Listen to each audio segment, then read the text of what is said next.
পৰীক্ষাৰ প্ৰশ্নকাকত ফাদিলৰ ঘটনাক লৈ কঠোৰ হৈছে শিক্ষা বিভাগ। সেই অনুসৰি প্ৰশ্নকাকত ফাদিলৰ ঘটনাত জড়িতৰ অভিযোগত পুনৰ নিলম্বনৰ নিৰ্দেশ। ৰাজ্যত একেলগে নিলম্বন হ'ল 9 অধ্যক্ষসহ এগৰাকী বিষয় শিক্ষয়িত্ৰী।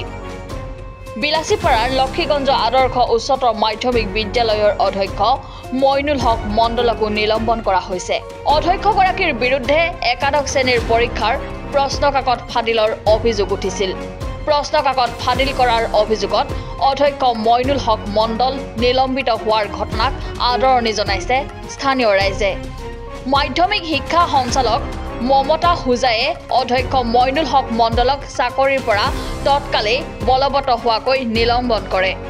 ইফালে নিলম্বিত অধ্যক্ষ মণ্ডলৰ বিৰুদ্ধেও কেইবাটাও অভিযোগ উত্থাপন কৰে বিদ্যালয়খনৰ SMDCৰ সদস্য মুক্তাদিৰ ৰহমানে।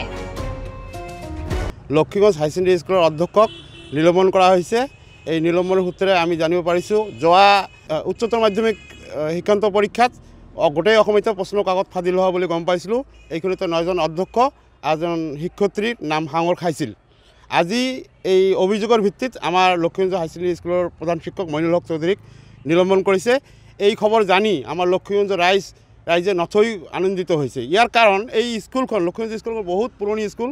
ইয়াক প্ৰতিষ্ঠা কৰাত আমাৰ প্ৰত্যেকজন আমাৰ লক্ষীগঞ্জ ৰাইজৰ সহযোগ আছে। কিন্তু এই স্কুলখন আজি স্কুল হৈ থকা নাই।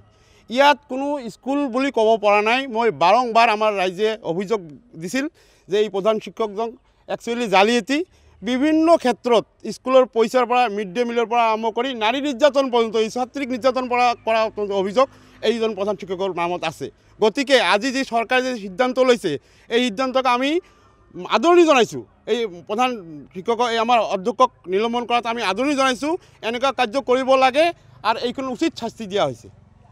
এইখন স্কুলত যিটো অৱস্থা কৰিছে মইনুল হক প্ৰধান অধ্যক্ষই যিটো স্কুল কৰিছে স্কুল নহয়, এইটো কিবা এটা খানা।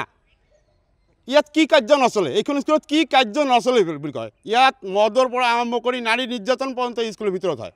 ইয়াৰ প্ৰতিনিধিত্ব এই আমাৰ প্ৰধান শিক্ষক এই অধ্যক্ষ মহোদয়ৰ নেতৃত্বত হয় চব। এইটো আমাৰ লক্ষীগঞ্জ ৰাইজৰ মানুহ গোটেইখিনি জ্ঞাত। কিন্তু বাৰংবাৰ অভিযোগ দিয়াৰ পিছতো কিন্তু এইবাৰ চৰকাৰে জানিব পাৰিছে, উচিত শিক্ষা দিছে। আমি নথৈ আনন্দিত। বিলাসীপাৰাৰ পৰা প্ৰশান্ত কুমাৰ দাসৰ ৰিপৰ্ট, এনি ভাৰত 24।